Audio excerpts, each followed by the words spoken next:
critical race theory, before we get into this article, let me just kind of explain my thought process here. Critical race theory creates division. There's no going around it. It absolutely creates division in schools.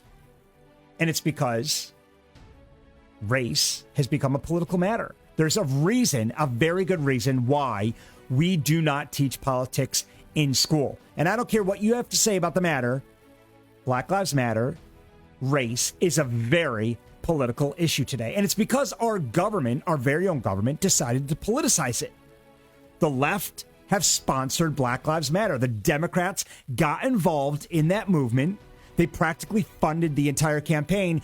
Therefore, it's a political matter. If the Democrats just kept their mouths shut, arrested people for burning, looting, and rioting, and stayed completely out of the George Floyd movement, parents would probably be embracing a little bit of critical race in the classroom.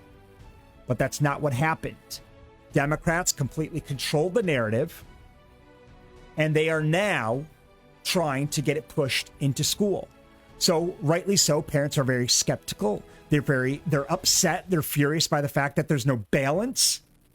And ultimately, that's going to lead to further division amongst the classroom. Because at the end of the day, we are not educating our children with critical race theory. We're indoctrinating them. It is nothing more than statewide liberal propaganda being forced upon us by the left. So if there's no room in the classroom for politics, then there's no room in the classroom for critical race theory. Growing up myself, I was taught to treat your peers equal. And I'm still all for that. I will always be for that. We didn't need to bring race into treating everybody equal. But now we're teaching our kids how to look at black people, how to look at Asian people, how to look at Indian people, unnecessarily. We have brought race into a situation where race did not exist in the kindergarten classroom. Let's be honest. How many kindergartners walk around at that age racist towards their peers? But now they're being taught and forced how to look at certain minorities. So they're going to bring that conversation back home, where you have parents who are very much against bringing race or racism or politics into the classroom, and are now going to be countering the schools by telling their children the real deal. So it's going to create a great amount of division. And most conservatives know that, because while the liberals have been brainwashing our children with this whole indoctrinative movement of critical race theory, you have the patriots and the conservatives setting the record straight. Let's over to Fox News and take a look at the article and find out which group is responsible for the 1776 activist movement that originally started with Donald Trump. So a new activism group is launching to counter ideas like critical race theory and pursue the type of educational vision outlined by former President Trump at the end of his term. If you guys remember, as soon as Trump got a hold of what the left were doing and how the schools were now embracing the BLM movement, which essentially you're embracing violence, you're embracing looting and stealing. So of course, as a parent, I'm not okay with that. And I don't want my children thinking that's okay with that. So I will tell them there was nothing peaceful about BLM, and I will continue to tell them that, while also telling my son to treat everybody fairly, all races. I'm not going to get into individual races. I'm not even going down that route with a 4-year-old, nor do I think our teachers should be. So a new activism group, a group inspired by Trump's 1776 commission. You guys remember that at the end of Trump's presidency, he started this commission. He started this commission, or he started this movement. So this new group, inspired by the Trump 1776 commission, seeks to combat anti-American indoctrination in education. This is what the right and the conservatives think about the entire left-wing critical race theory indoctrination program. They think it's anti-American. That alone right there should tell you we probably shouldn't be teaching this stuff in school. Whether you agree with the fact that critical race theory is anti-American or not is neither here or there. Anybody who supports critical race theory is already doomed for failure. The system, the education system, the public school system is doomed for failure because you have too many people now, whether you sit on the right or the left, there may be some Democrats who think critical race theory is anti-American. You have too many people in this country who think critical race theory is an anti-American concept. So right there, regardless of what the schools think, they failed. The curriculum will absolutely fail in school. Immediately, they should be pulling the plug on this. So let's head over and take a look at the article and break it down even further as to why I believe this entire thing is an absolute disaster and needs to be shut down before it even starts.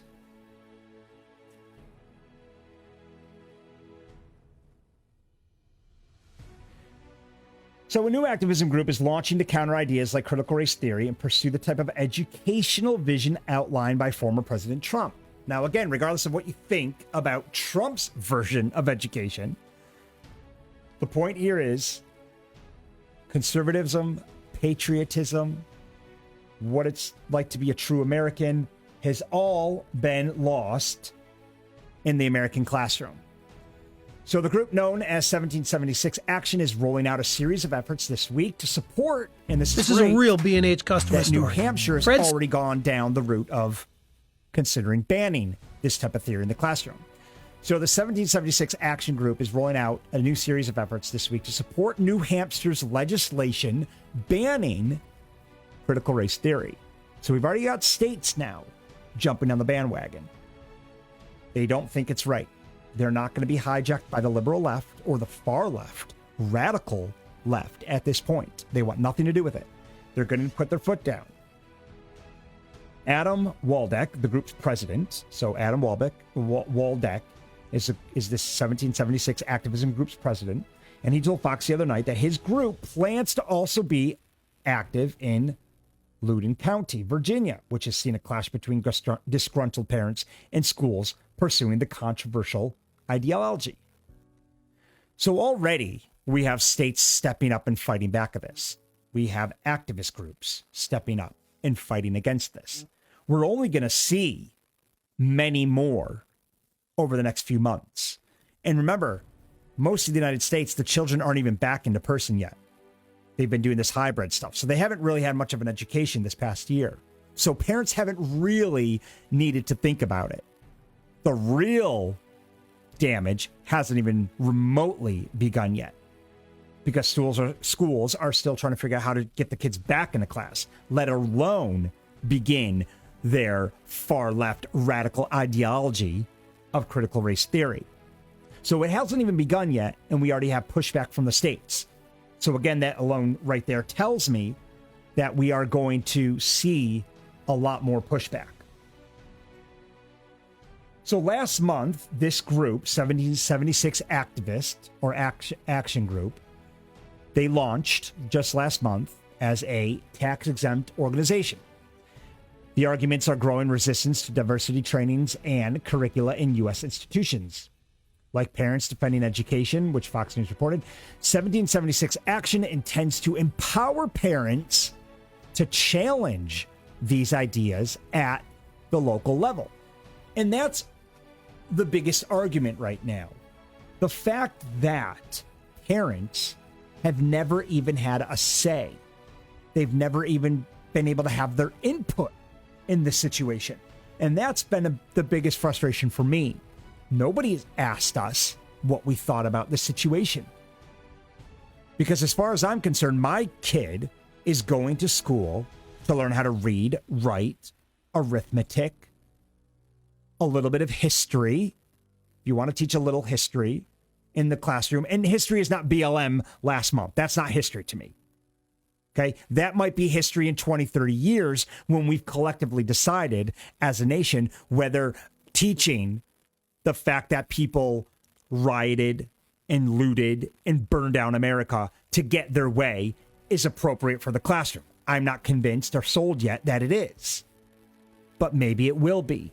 After all, we have monuments of public figures from hundreds of years ago who were slave leaders. And we teach that. Is it appropriate today? I don't know. Maybe it's not. Maybe we need to eliminate some of this from the classroom.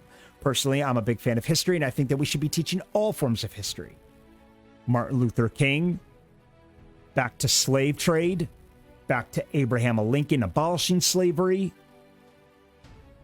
and the course or the direction and the path that it put America on since. But omitting history, eliminating history, rewriting history to suit your left-wing narrative is completely unacceptable.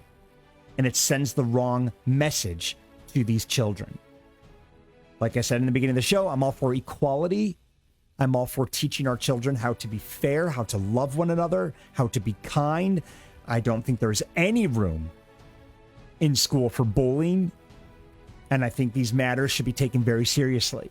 After all, bullying children their entire life is what leading to a lot of the mental illnesses that are ultimately responsible for a lot of the mass gun shootings. So if anything, we need to focus on a little less bullying or a lot more of teaching kids on how to treat each other fairly, all races, instead of pinpointing specific races, which can lead to further issues in the classroom because of the division that it's creating.